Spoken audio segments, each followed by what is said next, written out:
What's up, YouTube? Back with another video. LA Mamba. It is March 5, 2023. And this is the second video I'm making today. It's 3 p.m. So we are closed, and the first one I made today was at like about 7 a.m. or so. Anyway, so then this video I want to talk about first of all, the channel is about tire shop and multiple streams of income.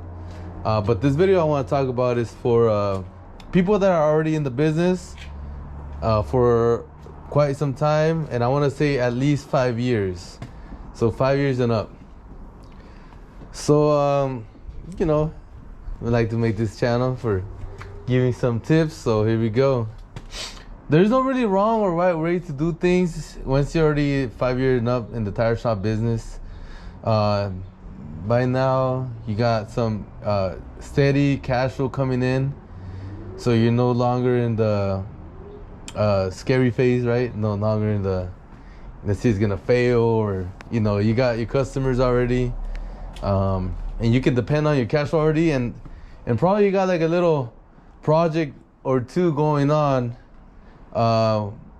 Again, not wrong or right when it comes to doing that. I had also a few projects when I was in that phase. For me, it was cars. I was trying to keep it low budget when it comes to projects, as in low cars. But I mean, projects could be also you buy your property and you're fixing it up and fixing a nice kitchen and all that.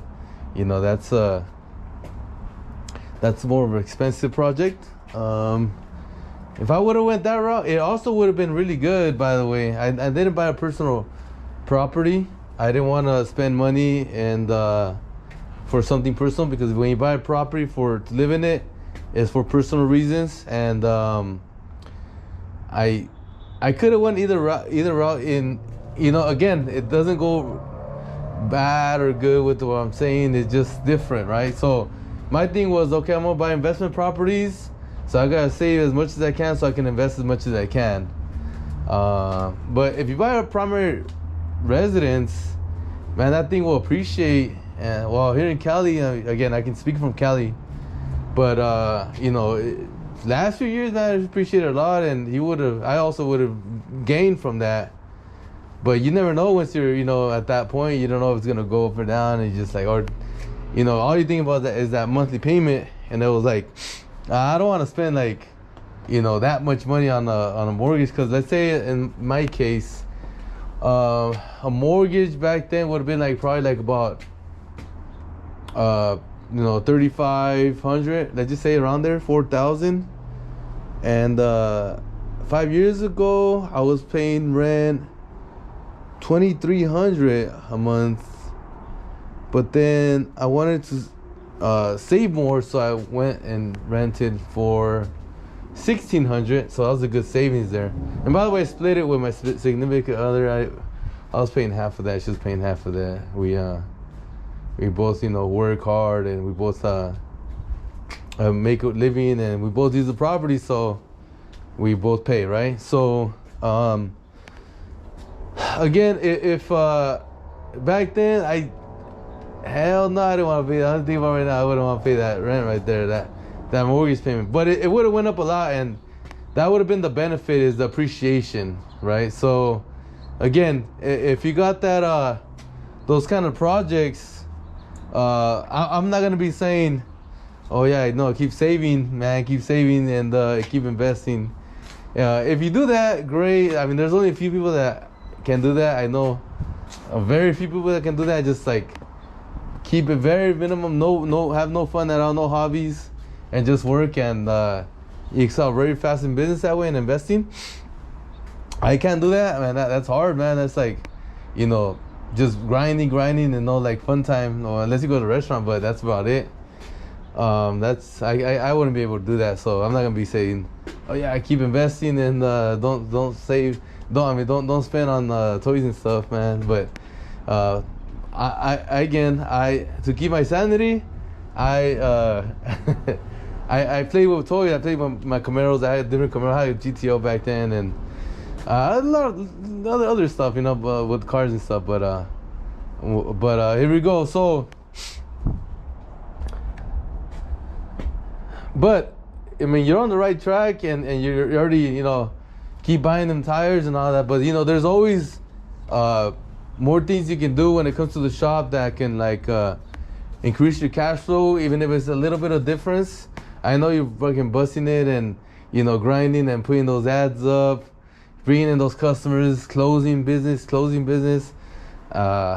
know, that's what we're supposed to do. But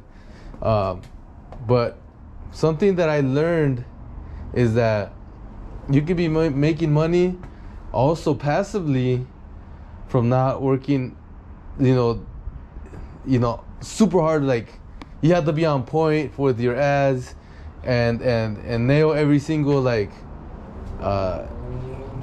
call down to the T, you know, every single ad down. I mean, that's cool. Keep doing that. But you can also be making extra money on the side that will help close it with your cash flow. So an example, if let's say you have like a solid 10 grand a month coming in, and it's all from tires, right? It's, you know, month in, month out, you can hit those numbers, no problem. All you gotta do is just work, right? Well, if you have like passive cash flow, and let's just continue with those 10,000 a month. Let's just say for 1 year you average 10,000 a month, right? So if you have like extra streams of income that you're making money on, well, let's say, you know, an extra few hundred here, an extra few hundred there, an extra few hundred here, extra 300 there. So let's say you do, one investment, right? Let's say you do one deal and it brings in an extra 2,500 a month. So that means you can now, you know, make your from tire sales, like save 500, and you know, 2,500 from the passive income. So I'm not saying, you know, drop the productivity. I'm just saying, like, and I know you won't miss your numbers, by the way, because I was never missing my numbers. But let's just say if you wanted to drop your numbers, like less calls or less ads, you can, and you still make those $10,000 a month. And this is just like from one deal, right? So again, if I like real estate a lot. I mean, this every single month cash flow. I mean, I don't think anything can beat it unless it's like a passive like business. So like, let's say like what I'm looking into right now, it's insurance company, right? It's selling car insurance. If you get in a business, let's say like Allstate, right? And Allstate is gonna pay you from your, you know, sales on the applications you have, on the policies you have. So if let's say you have a steady stream of I mean, again, you have your customers already. Let's just say you bought a place or whatever, or you built it, whatever, but you automatically get those renewals in. They're coming in, whatever, without fail, they're coming in, and to me that's as close as you can get to passive as if you want to compare to real estate. I mean, if you want to be active businesses, that there's other things you can do, yes, great, but I'm not talking about active, I'm talking about passive. So I mean, something like that will generate more income than property if done right, but it's really hard to beat the property. I mean, if you become very creative and doing, you know, if you're doing things like creatively, you will increase the property cash flow, you will increase it, and there's all kinds of things, man, you can do. I mean, there's even things I haven't done that I can still even make more money on my properties. Like if I go to like hospitals and get contracts with you know, the nurses that travel from out of state come into this state and they want to live in a property nearby the hospital. Well, those rents are like at least 20% more higher than what you get on a regular person rent, like just you know, a long-term person resident. So I mean, you can keep doing those contracts. Those are midterm contracts. Those are like let's just say 10 months. So then, 20-30% more cash flow than your regular deal. That's a big deal, man. That's a lot. But if you were to, anyways, if you were, let's say, buy a property, and you make it very creative, pretty much. Like, I mean, you do addition. I mean, you figure out some way, you make walls and rent out, split it to 2, split it to 3, or, you do ADU, and now you have a rental unit in the back, or, I mean, you add storage containers in the back. I mean, there's a lot of things you can do with property, but you keep adding to it, and you just keep increasing the cash flow here and there. It could be next year, it could be $3,500 a month, right? $4,000 a month, right? From the income just on one property, and it could be very cheap. I mean, I can use one of my deals as an example, but you can be paying a very cheap property and a good income. And so if you were closing your deals, and let's say now it's 10, you're still making your 10K now, and let's just say an additional on one property again, just from 1 year to the next, you have an additional $3,000 a month. Let's say a 13K, right? From like, and let's just say you continue with those 10K. I mean, a lot of people stay stagnant with their numbers. I did for a long time too, but but when it comes to real estate, man, that it just kept growing and growing. Like, real estate is different, man. It just stacks on top of each other. It's not like you just like very like solid. I mean, I love the tire shop business. It's the backbone of what I do, but there are differences between property and business, and real estate will just grow and grow and grow and grow. Put it that way, and grow and grow and grow and grow. And a tire shop, you just can't do that. I mean, you can grow a little bit of income, but not like percentages like real estate. I think it's just a different thing, because you just add to your. I'm talking about your portfolio. Like, if you just add properties, like right now, I'll just put it this way. If I were to sell all my properties right now, and if I were to sell this tire shop, I'll get much more value. I'll get more money from the value of my properties than if I were to do selling this tire shop. And the tire shop sells a lot every single day. It's probably the strongest, or one of the strongest tire shops in the city. And if I sell it, it's not gonna sell for much, because tire shops are not that valuable. I mean, what's badass about it is the cash flow you get every single month. Now it can be really high, but when it comes to value of the shop, it's it's not respected by small business, and it's a one-man guy type of thing. You got some helpers, but it's not valuable pretty much. But with property, it is. Property, if it's worth $350, someone's gonna pay you $350. And by the way, there's a lot of buyers that want to buy a property for $350. So again, if my real estate portfolio already worth more than my tire shop, so I'll put it like that. It's like you can, and it's gonna be growing more and more. It's gonna be just more valuable, and the cash is gonna be going up, and and a tire shop cannot do that. Well, a single tire shop cannot do that, right? I mean, and this is what I like is as a single tire shop owner, I wouldn't want to buy another tire shop and build one, and there's a lot of reasons I don't want to do that. But that's just my thing, and I talked to you guys about my other videos about it, and I give you a lot of reasons in those. Of you see why I don't want to buy a second tire shop or build another one. There's plenty of reasons on my other videos, but this is not one. So back to the example. So if I would have known then what I know now, right away I would have been working on additional streams of income. And there's a lot of things you can do. I mean, you got to think outside the box. I know it's always been grind, make money now. I don't give a fuck. Let's just fucking bring the money in, right? But if you just think a little bit like, okay, well, I can do an additional stream of income here, even if it's not that much. I can do a little stream, another additional income there, right? So, example, two things I'm working on right now is right now I'm monetizing the taco stand. That's one thing. It's family, so I want to make sure it's really strong before I can do that. It's already been I think almost a year. So I mean, it's going slow, but it's very surely, you know, customers are coming more, getting known, it's getting known, and you know, it's gonna get to the point that, okay, man, it's super good, right? But the next thing is I'm gonna do is just and those things I don't have yet, right? The next thing is a vending machine supply guy. He's gonna want to put a vending machine here in my shop. We already agreed on it, so he says in the next month he's gonna be putting it in.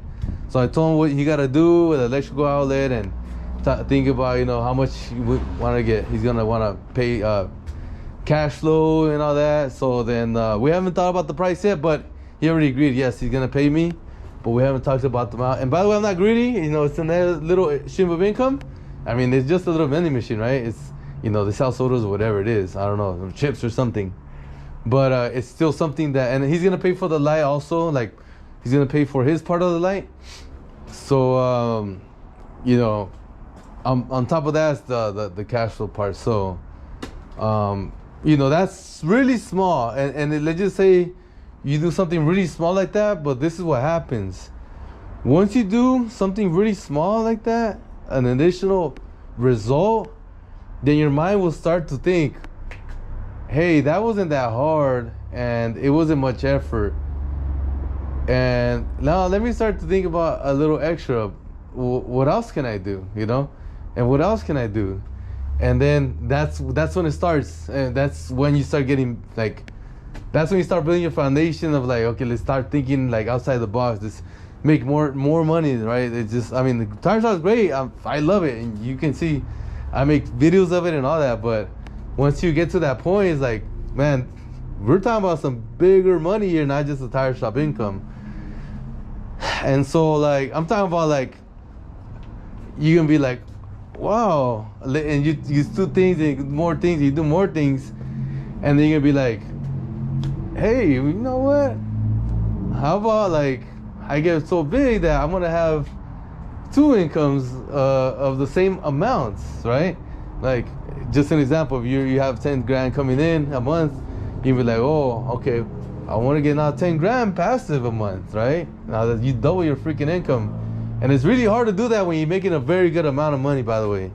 So, but you get there no problem. I think with real estate, it's, you know, just a few, like 10 years or less, you can do that if you're doing everything right. But, you know, if you want to do the thing by the books and, you know, just, you know, not create something, you just want to buy something, then it's going to take you probably about, you know, a little bit longer than that. But if you create it, if you do things to create, become very creative about it, then you get them much sooner.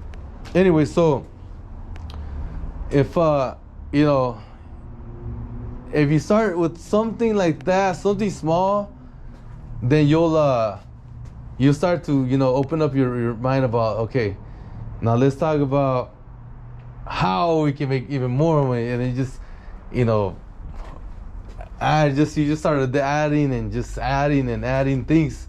You just start collecting, man, more streams of income. Because I'm telling you that's why I made this channel. It goes super perfect with the tire shop business.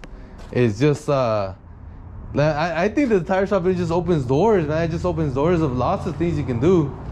And by the way, it makes it stronger. You already have that pillar, so you're gonna be able to build around it, on top of it, you know, back, forward, all that stuff. Once you start getting good at it, you just start, you know, like here, one of the things I did last 5 years or so, I became a U-Haul dealer, and every single week I get, like, you know, 6 rentals or so without fail. Just averaging it out, you know, average is just like 6, and that's a week, not a month, you know. So it's very good. I mean, it just comes in, and I'm just really happy. Oh, by the way, it's this machine, it's been putting in a lot of work. My guys just go to it first. Today we had a really hard tire to put some air, and we were trying with the other machines. Well, not me, but the guy, and he couldn't do it. And I said, hey, but put it on a new one and see what happens. So we use this one right here, and that guy put in work, man. So if you want to think about that, the way you want to think about it is like this cheetah, dude. This is how strong that thing is over there, man. That cheetah is about pretty much capable of that machine, how much air that thing blows, man. That thing is super strong. I've seen it before, but I didn't know it was that strong. Now that I own it, I'll tell you, this thing is freaking strong when it comes to pushing air. So that's something I learned, like, but 2 days ago when I got the machine, and that was super awesome. So it's like you have a cheetah with a machine. So I highly recommend that thing now, man. Like, everybody watching this, codes for the win. Sorry, Hunter. But yeah, so what? So yeah, continue with the conversation with the topic. That's what I will be doing with the guys who are 5+ years in the business that wanted to grow in business, but don't know what to do, or just don't want to put in much effort and just get some good results. Or if you want to do a lot of effort and a lot of results, by the way, I'm not saying guys are not out there doing things like that. I mean, I know a lot of guys, you know, have extra things that are going on the side. A lot of tire shop owners I know do multiple things already. Well, I mean, the guys I know that are successful are the ones I know, and those guys, of course, you know, plus 15 years in a business, already have multiple streams of income themselves, and not only that, multiple side hustles. But you know, I'm talking about like the newer. I think 5 years is like a newer, you know, entrepreneur. You know, you guys, of course, keep buying those tires, right? Keep buying those new ones, keep investing. And I'm not talking about like, oh, like you're looking at my video right now and you see this, right? You see, oh, he has a pretty good brand, 225, 45, 18. Maybe I should go a pretty good brand, 225, 45, 18. No, I'm not talking about that, because again, if I were to not have any connections and all I have is like the tire warehouses, those prices, and you see the differences between that price and then the Chinese price, and it's pretty big difference, and you're only trying to get it for the brand name, I don't recommend it. I just recommend, you know, you get the Chinese brand and just that's it. If someone wants to order another brand, then they come in, leave a deposit, you order it, get it the next day. You don't gotta put your money into it, you know what I mean? You don't gotta have it there months just sitting there. The reason I do is because I'm getting these things at a great freaking deal. I'm getting these things at a Chinese price. So if I didn't get that Chinese price, I wouldn't have them here. But so I'm not talking about that kind of like buy your tires, but I am saying to get the different sizes though. Do get your different sizes, Chinese brand, whatever. Just get the different sizes in, get them in, and you get sales here, sales there from your investment. Just make sure you are listening to the customer when it comes to what are they asking for, and then buy them. Again, 5 years, you already know what people are asking for because you're talking to them directly. So those are the sizes you want to get in when it comes to the Chinese tires. I'm not talking about just, you know, man, a 255, 5519 would be a nice addition to the shop just because they look cool or whatever. I don't know. I'm gonna get those. No. If no one ever asks for that size, don't even get it. Just, you know, save your money, get something else. Get like, you know, something that people ask for a lot, like, you know, that you don't have. Let's say, I don't know, if you're in a different part of the country and you have like a lot of trucks around. I mean, here in Cali we don't see these. We don't have no freaking big tires here. But let's say people ask for a 315 35. I'm sorry, 315 75 16. What if a truck comes and another guy comes and they're asking about that size, and you don't have it? Well, guess what? That's what I'm talking about. You get that size in, and like a Chinese brand or whatever it is, you can get a good deal on. Get those things in, and then you'll get some extra additional sales.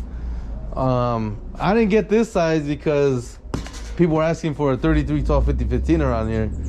I got this size because, see these right here? You see that tire right there, the Hankook? I got those in for $100 each. That's cheap. You can look at your tire prices and see how much a Chinese tire going for in that size. You can go ahead and compare your prices So what you getting for? Well, I'm getting that hand cook right there. I'm just saying, that's the reason I get these right here, because I get a cheap ass price. Look at that right there, $285, $60, $20. I paid $100 each for those. I paid $400 for that set right there. And that's how you make money, man. Is you get good deals and you can sell. I mean, whatever amount you want to sell for, $25 each, or you want to sell for $100 more each. You know, you sell for $800. It's still way cheaper than, you know, with normal prices and stuff. But I mean, you know, you figure out, I guess, when the time comes, and you put your markup up. But again, you're gonna have to go and invest some money in the shop and become broke, and until it sells, then you get your money back plus profit, and then you're not broke again. But then you're gonna have to keep doing it over and over and over and get more sizes in. Just listen to people what are asking. Listen to people who are asking, and look for cheaper deals. Of course, we can get some newer ones at a cheaper price. Then look for that. If you can't get a bunch of good used tires right now, then start looking for that. You know, start working on your business a little bit more. I'm not saying don't work in your business as much. I'm just saying if you don't have those connections yet, then work on it, which is go look for the guy who sells a lot of used tires at you know, and it doesn't have to be freaking amazing, you know. It can be just, you know, bread and butter stuff every day, all day stuff. You know, later on you can look for those, you know, home run freaking tire sizes that, you know, 315, 35, 20s, and you get it for, you know, $15 each or $20, and you sell for like 150 or 200 for the pair. You know, that's like home run stuff, and that's awesome. Or examples, also sets too. You can do that kind of stuff. But I'm talking about just get the tires in, just get them in rolling, because the money's in the volume. You know, it's all about the volume. Just come get them in, just, you know, sell, a bunch of customers. You know, when they come in, you know how it is. They come and, oh, now I need a patch in the back. How much for that? Oh, you know what? I didn't know that tire in the back was no good. Give me a used tire, please. Or, hey, I just noticed the freaking tires are all bad. Put all 4 new, right? You know how it is. And you've been in the business minimum 5 years. So, you know, keep working on those kind of stuff. Yes, yeah, I'm sure you already know. Oh yeah, I need to look for that already. You're not teaching me much on that, but you know, if you gotta do a little extra here, a little extra there, trust me, it equals good amount. By the end of the month, you got some additional streams of income. Now you sign extra profit on tires that you got a discount. Now you're selling more tires because you got a new supplier that sells you even more tires than your past guy, or you got an extra guy that, you know, now you have that guy plus the other guy. You know, keep searching for your guys that you're looking for with the again, when it comes to used tires, every guy sells different stuff. I know it might sound like these guys sell the same things, but these guys that sell wholesale, that if they're good, they're getting them from different places, not just one place. I mean, yeah, they can get it from one place, it's all good. But the other guy's probably getting it from that place and another place. Now you have those two different, you know, options. And when it comes to style of tires, when it comes to the, you know, the quality and not really the prices, because it's not, to me, the price is not important, man. It's like, when it comes to used tires, just, you know, get me the damn tires, man. Like, just bring them in. I need the freaking tires. Man, I just saw this. I didn't know I had these, man. My boy hit me up for this size. Dude, I'm gonna hit him up after this video. See, I always forget. Damn, I have these freaking tires. I just the back of the shop, and it's like, damn. You know, I don't know if writing will help me a little better, but anyways, so yeah, I mean, just continue to, you know, think about your growth, think about additional streams of income. I just love real estate. Let's talk about it. I can talk about real estate, and I do talk about real estate. Oh, man, it's a beautiful thing. Here we go. if you're in pretty big markets, you're gonna have different real estate meetup groups. If you don't know what that is, it's the first time hearing of real estate meetup group, then let me tell you real quick. I said in my other videos. So a real estate meetup group is pretty much a group of people that get together and talk about investing in real estate. And not only investing in real estate, but also professionals in real estate. So loan officers is a professional. A real estate agent is a professional. So syndicator is a professional. But guys like me, a real estate investor, a bunch of those there, a bunch of those guys. And again, everybody's different. Everybody's got different styles of investing in real estate. I like smaller multifamily, I like the not that far from LA market, Those markets are gonna appreciate like crazy. It's coming. I mean, it's been appreciating like crazy. Anyway, so the point is that these groups, you're gonna find them like on Meetup.com. So you don't have that app, you might want to check into that app or download it and go to Meetup.com and put like real estate on there or real estate investing, and then you get a group of real estate investing groups. Again, this is like in cities with bigger populations. I don't know about the little cities, but you'll find them there. So then they'll say the date. When is the next meetup? You go to the meetup, right? You meet some people there. You go, and if you go, you talk to people. They're gonna hit you up. If you're kind of shy, if you don't care about that, you're a guy that likes to talk to people, then perfect, even better for you. And you go and you network with these guys. Hey, my name is so and so. I'm from the area. I'm into learning about real estate investing.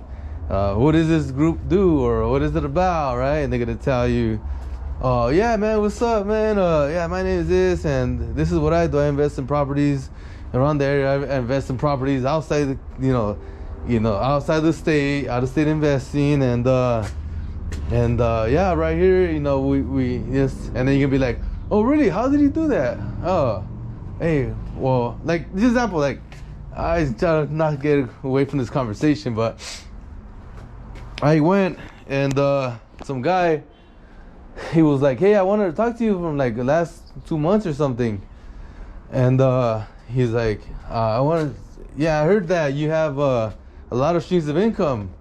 And what are they, man? I'm just curious, man, what are they? And I started telling them, okay, what they are, this is this, that, like all kinds of stuff. And then it's like, all right.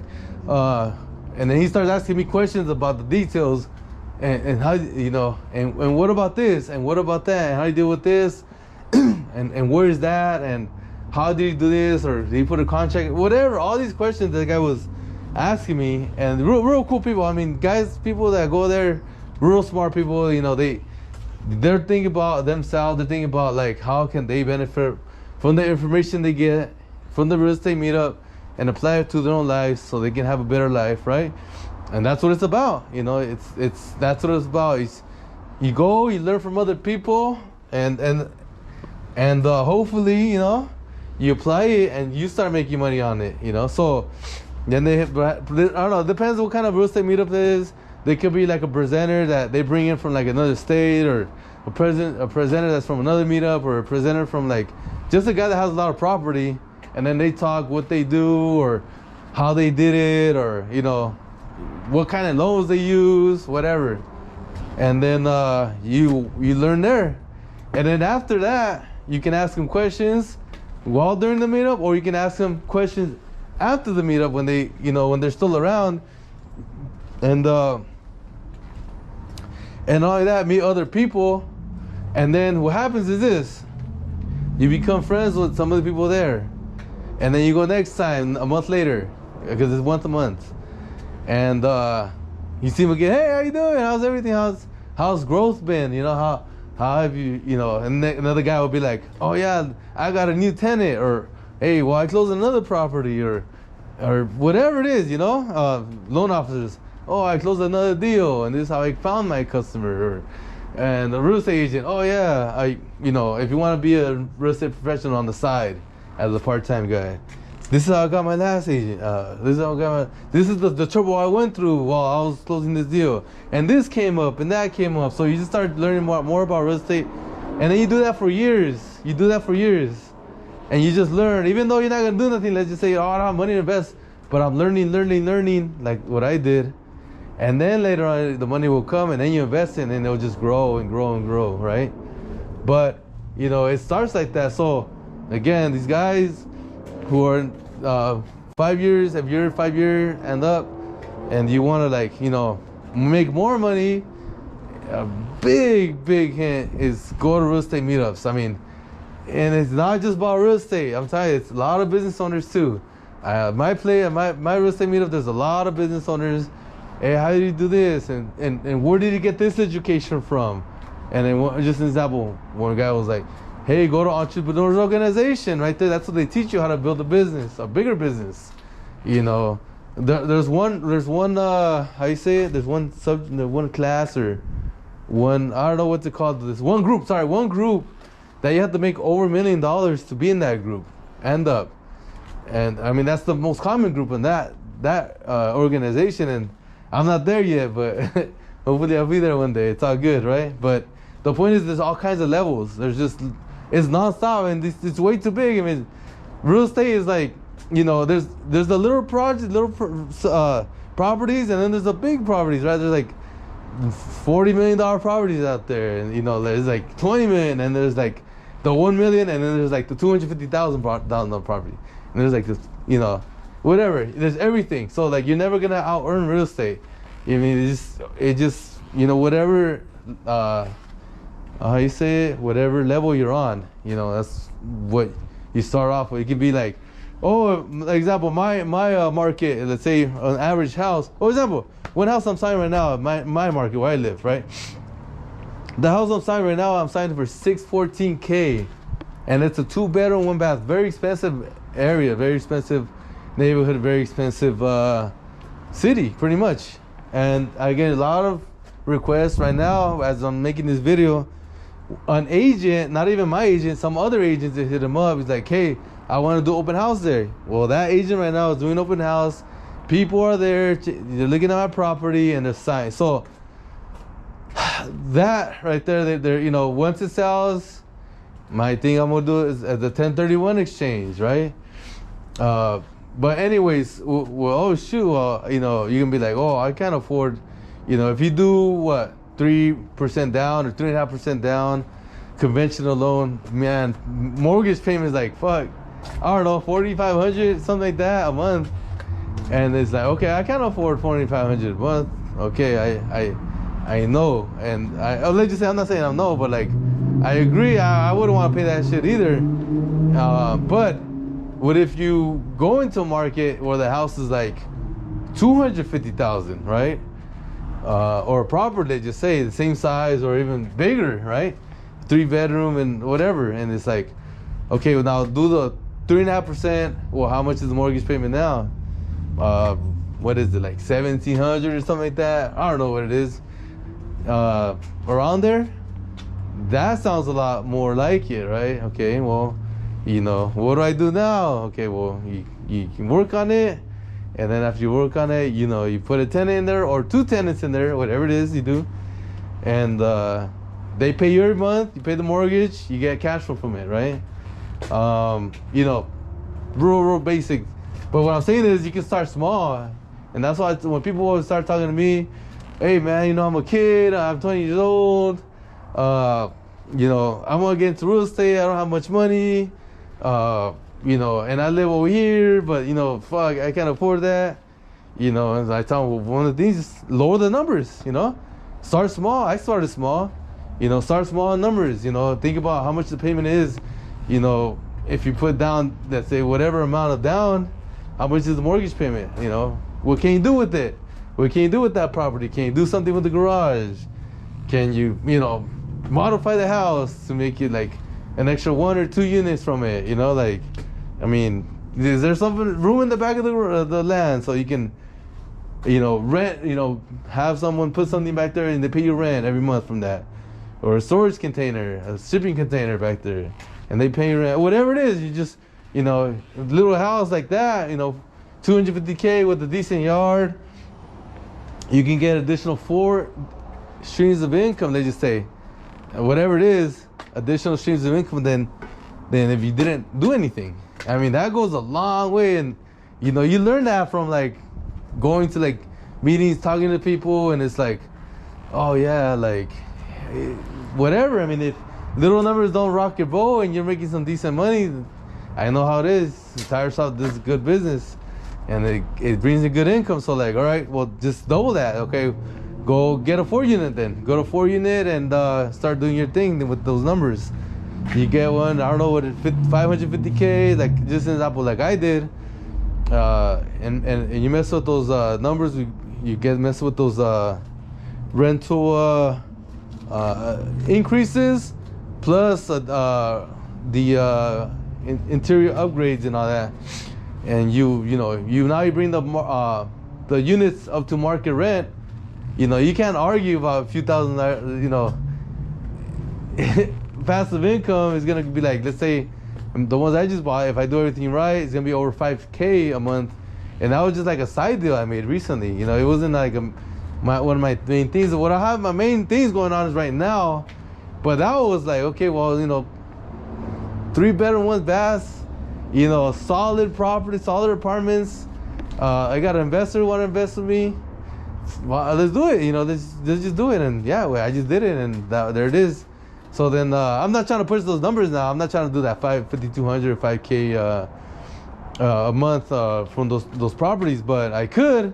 But I'm happy with like what, 45, you know, or 47 or whatever it is, what they're at right now, and paying the mortgages off. And you know, I'm not doing nothing now that the property manager's there. I mean, you know, you can go bigger numbers like what I'm doing right now. So my next deal is gonna be bigger numbers. So hopefully I go, you know, 10 unit or whatever. Now it's gonna be even more income than those 4 units, right? But I mean, don't you know, just because, you know, someone's doing smaller deals, don't, you know, it doesn't mean you gotta do that kind of stuff. You can go bigger stuff. If you feel you have more, you're more risk averse, then go for it. Me, I'm kind of like, just want to be conservative, you know, make those deals never go away, you know, as in like I'll never lose it. I can be like 50 and still have them, right, if I wanted to. But it's you know, you learn from those places. You just go out there, you know, tell your wife, hey, you know, I'm gonna go and, you know, go to these places and learn, because, you know, we're gonna make some more money. You know, we're gonna, you know, with time I'm best in real estate, and just, you know, you see that passive cash flow coming in, and then it'll be really fun, right? But anyways, guys, I'm gonna go and spend some time with my nephew. I'm teaching him a lot about real estate and business, and he's always asking me new things, and he's learning, so he's gonna be powerful when he grows up. All right, guys, talk to you guys later. Mamba out.